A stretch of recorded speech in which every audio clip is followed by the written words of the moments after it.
Hello guys, for today's video guys, dito naman kami ulit ni Papa John sa Trento at dumiretso kami guys sa karinderya at kumain agad guys kasi nagreklamo na ang dialysis warrior na nagugutom na siya at saka mag-inom pa talaga yan siya ng gamot kaya nauna talaga kaming kumain guys. Bago kami magpunta sa aming transaksyon guys, bali magpunta pala kami sa shop kasi ngayon na araw talaga ipataod ni Papa John yung upuan niya guys. At automatic guys, dito na kami sa shop guys at nag-upo-upo lang muna kami sa tabi.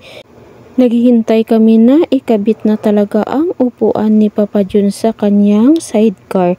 Kaya dito lang muna kami kasi nga ginalagyan pa ng cover ang upuan guys para hindi madaling masira. Kaya para maitaod na sa motor guys yung upuan. Thank you talaga kay God, thank you sa pinsan ko dahil ginamit ang pinsan ko para magkaroon na talaga ng bagong upuan yung sidecar ni dialysis warrior natin guys. Kasi ang tagal talaga hindi nakapamasada ang dialysis warrior natin guys kasi sobrang luma na talaga yung upuan at sirang-sira na talaga, hindi na talaga pwede upuan ng pasayro. Buti na lang kay harvest time kahit hindi makapamasada ang ating dialysis warrior, makakain pa rin kami kasi andyan nga ang pinsan ko. Harvest time, libre naman kami ng kain sa Bayansel. At ayan, gitaod na pala guys ang upuan ng tricycle namin guys. Kaya thank you Lord talaga dahil maganda na hindi na siya sira guys, makapamasada na talaga ang ating Papa John. At syempre ang atip na lang yung problemahin namin guys kasi nagatulo pa talaga yung atip, pero tiis-tiis lang muna, baka may panalangin tayo mapaayos din namin yung atip ng sidecar namin.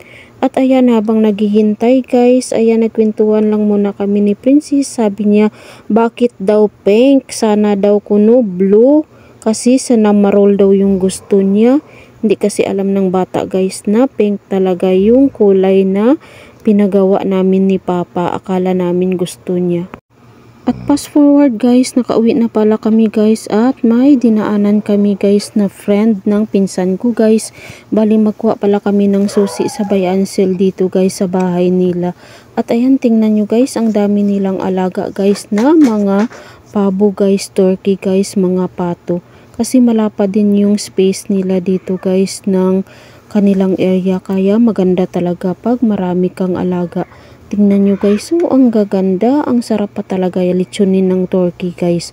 Ayan, naaliw talaga si Princess. At ayan, sabi niya mayroon pala daw silang swimming pool dito, kaya tiningnan din ng bata natin yung swimming pool dyan sa unahan guys. Ayan, tingnan nyo, ang dami talaga nilang alaga guys. Masarap daw itong lechonin guys, yung turkey guys. Pero ang mahal, 1,000 daw ang partner nito, laki babae. Ito talaga yung pangarap ko guys ba, na magkaroon talaga ng luti guys. Tapos mag-alaga talaga ng mga hayop guys. Gusto ko talaga ito guys. At fast forward guys, pauwi na pala kami dyan ng bahay guys. At sobrang saya ko talaga guys kasi kahit walang harvest na guys, kahit wala na akong trabaho, makapamasada naman si Papa John natin guys. Pray lang natin guys na kayanin talaga ni Papa John ang pamasada kasi nga bawal talaga sa kanya ang sobrang init guys. Pero wala tayong magawa guys, kailangan niya talaga mamasada kasi mayroon pa siyang estudyante at kailangan niya talaga na magbigay ng baon, pambili ng ulam guys. At pray din natin guys na proteksyonan ni Lord ang access niya sa kamay na hindi talaga masira guys. At dito na pala kami guys sa Bunawan, nakarating na kami. At dumiretso kami guys sa barbecuean kasi nga sabi ko magbili na lang kami ng barbecue. Paminsan-minsan lang naman ito guys, kaya pinagbigyan ko na lang yung anak ko guys kasi nag-request din si Princess na magkain din daw sila ng barbecue. Kasi nga matagal na daw sila hindi nakakain ng barbecue, kaya sabi niya, Mama, sige na please naman, barbecue naman yung uulamin natin.